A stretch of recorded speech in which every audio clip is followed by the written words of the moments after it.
Olá, hoje eu vou falar de Miqueias 5 e o texto inicia dizendo: Agora ajunta-te em tropas, ó filha de tropas, por se há sítio contra nós. Ferirão com a vara a face do juiz de Israel. Aqui o texto de Miqueias 5, dando continuidade ao capítulo 4, ele fala sobre o julgamento do Senhor que virá sobre a nação de Israel por causa do seu pecado.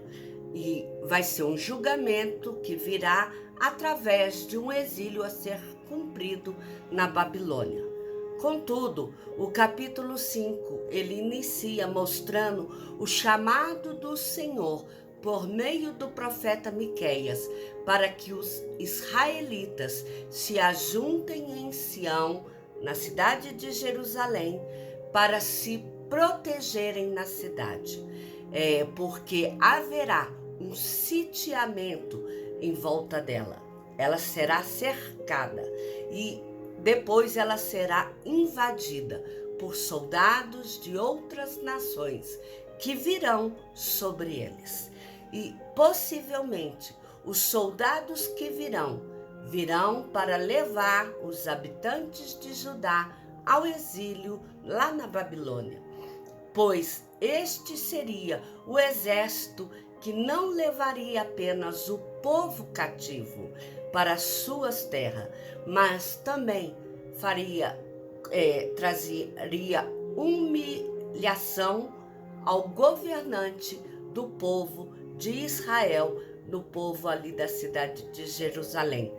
Fato que realmente aconteceu, que ocorreu no reinado do rei Zedequias, que este teve a infeliz oportunidade de ver os soldados do rei Nabucodonosor ferir os seus filhos com morte.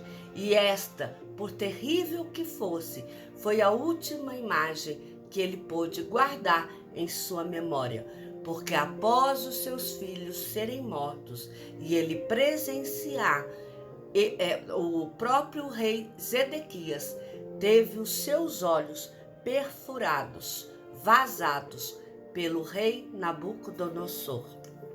E depois disso, ele ainda foi humilhado, porque foi levado cativo junto com todo o povo e colocado em prisão. E ali permaneceu até o dia de sua morte. Ele foi posto na cadeia e ali não teve como ele se desvencilhar dessa crueldade que foi feita com ele. Foi o momento mais terrível.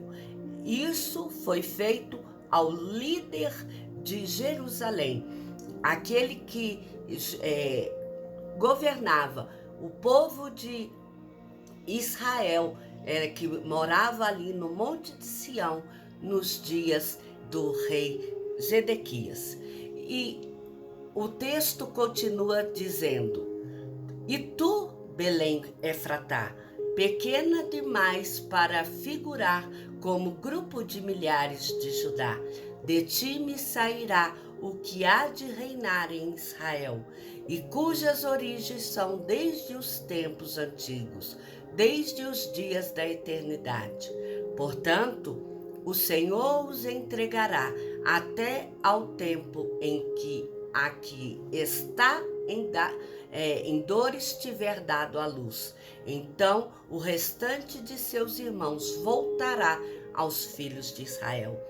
Ele se manterá firme e apacentará o povo na força do Senhor, na majestade do nome do Senhor, seu Deus. E eles habitarão seguro, porque agora será ele engrandecido até os confins da terra. Este será a nossa paz. Quando a Síria vier à nossa terra e quando passar sobre os nossos palácios, levantaremos contra ela 7 pastores e 8 príncipes dentre os homens, e eles consumirão a terra da Assíria, a espada, e a terra de Nimrod, dentro de suas próprias portas.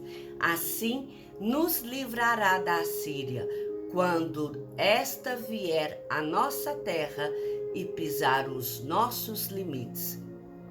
Essa parte do capítulo 5, na verdade, está falando sobre o nascimento do Messias, o Filho de Deus que virá a este mundo e como será o seu reinado. Essa parte do texto, o profeta Miqueias faz uma distinção de como foi o reinado de um rei que foi humilhado na Judéia para falar um governante que virá para restaurar Israel, que é o Messias, o Senhor Jesus Cristo, governante que virá de Belém Efratá. Quando cita Belém Efratá, é para fazer uma diferenciação de uma outra cidade com o mesmo nome, porque aqui esse Efratá quer significar a casa de pão. É uma cidade pequena em população, politicamente relevante aos olhos de muito, mas uma cidade que dali sairá aquele que restaurará toda uma nação e o relacionamento dos homens com Deus vivo e verdadeiro. E de acordo com o profeta Miqueias, esse governante, ele permitirá que o seu povo suporte o julgamento doloroso por causa dos seus pecados, assim como uma mulher que suporta as fortes dores de um parto, mas que ao final ela vê ali o resultado de todo aquele seu sofrimento, com gozo, com alegria, que foi aquela criança que nasceu, que foi gerada. Ela, por fim, mesmo passando por momentos difíceis, o que lembrará daquela mulher que teve as dores de parto foi a beleza de um filho. E assim, o povo que for tratado por Deus, que for julgado, se ele entender a grandeza do Senhor e reconhecer que esse é o Senhor que deve governar a sua vida, este verá a beleza de uma vida eterna. Porém, aqueles que não reconhecerem isso, eles perecerão ali naquele julgamento. Mas o período de julgamento, esse sofrimento, ele terá um fim. E estes poderão ser reunidos, e as pessoas que forem reunidas a estas se darão o nome de remanescente. Eles serão como seus irmãos israelitas, após perceberem que aquele a quem rejeitaram e traspassaram, ele realmente era o Filho de Deus. E esta reconciliação e restauração de Israel permitirá que se cumpra o momento em que se estabelecerá o reinado messiânico, ou seja, a restauração dos judeus espalhado por todo o mundo, a terra prometida, quando Jesus assumirá o trono de todas as promessas feitas a Israel, e estas se cumprirão. Quando a expressão levantaremos contra ela 7 pastores e 8 príncipes dentre os homens, aqui está dizendo respeito aos acontecimentos do fim dos tempos, quando Israel enfrentará uma invasão de besta, ou seja, de um falso profeta, ou ainda de uma pessoa denominada de anticristo. Fato que será narrado com mais pormenosidade no Novo Testamento. Jesus retornará como Rei dos Reis, o Senhor dos Senhores. Ele libertará Israel e estabelecerá o seu reino messiânico. Assim, ele será capaz de trazer paz de Israel quando os assírios invadirem a terra de Israel. O retorno final de Cristo, ele é descrito no livro de Apocalipse, mas aqui em Miqueias 5, ele já é mencionado com uma certa profundidade, de uma forma mais pormenorizada. E o capítulo continua dizendo: o restante de Jacó estará no meio de muitos povos, como orvalho do Senhor, como chuvisco sobre a erva, que não esperava pelo homem, nem depende dos filhos do homem. O restante de Jacó estará entre as nações, no meio de muitos povos, como um leão entre os animais da selva, como um leãozinho entre os rebanhos de ovelha, o qual, se passar, as pisará e despedaçará, sem que haja quem as livre. A tua mão se exaltará sobre os teus adversários, e todos os teus inimigos serão o resultado e todos os teus inimigos serão destruídos. Aqui o que o texto mostra é que o resultado do governo desse Messias, que virá após eliminar os inimigos de Israel, é o de que aquele que permanecerem firmes no Senhor e sobreviverem ao julgamento do Senhor, estes viverão pacificamente entre muitos povos no mundo. Estes serão uma fonte de nutrição espiritual e refrigério para os povos ao redor deles, como chuva de orvalho. São como para a vegetação, fazendo bem, fazendo com que elas floresçam e se fortificam. Serão como líderes e governantes fortes sobre os povos, para os protegerem contra os seus adversários. A imagem aqui descrita expõe a capacidade absoluta que os remanescentes de Israel terão para governar. Contudo, será um governo capaz de manter ainda o cuidado e a benevolência para com os súditos que estão sendo governados por ele, o que demonstra grande senso de justiça e de retidão, mesmo tendo um poder irresistível. Será a concretização do cumprimento do desígnio de Deus de Israel. Em seguida, o profeta Miqueias, ele aqui, proclama que a mão do Messias seria levantada contra os seus adversários e estes seriam eliminados.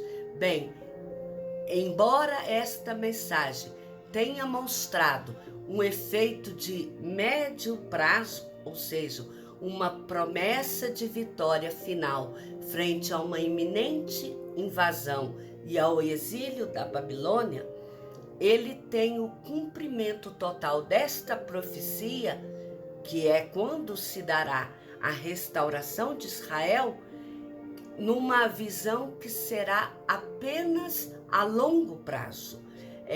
A sua total cumprimento dessa profecia, ela será apenas no período apocalíptico. E o capítulo continua dizendo: e sucederá naquele dia, diz o Senhor, que eu eliminarei do meio de ti os teus cavalos e destruirei os teus carros de guerra.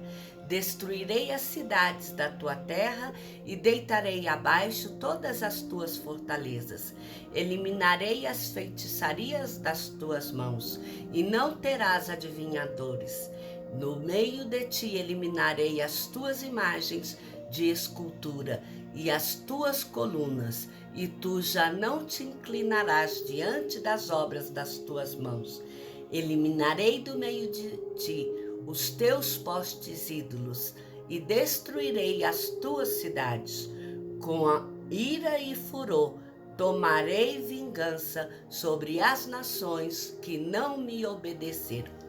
Aqui, o capítulo encerra com o profeta Miqueias descrevendo o último ato do Senhor Jesus Cristo no cumprimento do seu reinado messiânico, que será a purificação de Israel das coisas terrenas, firmando assim a sua existência e paz. E a primeira coisa que se vê é que Deus primeiro, ele vai remover da confiança do povo de Israel o seu poderio militar, pois por isso que ele descreve toda a destruição de meios de guerra, os cavalos e as carruagens, porque a sua confiança não deve estar posta naquilo que ele é capaz de governar, mas deve estar posta apenas diante de Deus. E a segunda coisa que ele diz é que a destruição das cidades e fortalezas, essas retirariam do povo de Israel todo e qualquer lugar que sirva de proteção e refúgio, mostrando que só Deus é capaz de servir de proteção, só Ele é capaz de dar refúgio à alma que o busca, pois só nele a pessoa pode encontrar segurança. A terceira é que a eliminação da feitiçaria, das adivinhações, mostrando um sinal de purificação do povo, colocando toda a sua dependência exclusivamente no Senhor Deus. Ele não aceita dividir a sua honra, a sua glória com nenhum outro Deus. Ele é o único que é digno de adoração e de louvor. A quarta coisa que se observa é a eliminação de imagens de esculturas e altares, demonstrando que só Deus é digno de receber a adoração de louvores do seu povo. A demonstração de que, uma vez que ele é digno de receber este louvor, esta adoração, ele é o único que pode socorrer um homem no seu momento de angústia. E por fim, o quinto ponto que se observa é que Deus agirá com ira e vingança sobre aqueles que permanecerem rebeldes e não se submeterem à sua soberania. A sua raiva e a sua ira recairá sobre a vida daqueles que não derem ouvido às suas palavras, tanto que a estes recairá a sentença de ser destruída eternamente, no julgamento final, em que só serão acolhidos aqueles que se lembrarem de buscar ao Senhor e de tê-lo como o único Salvador de suas vidas, porque só em Deus há a segurança de viver um reinado futuro, o reinado messiânico do Senhor Jesus Cristo. Espero que essa mensagem possa falar ao seu coração, que o Senhor te abençoe e te guarde. Se possível, faça inscrição no meu canal, Miriam Araújo. Deus cuida de mim. Amém?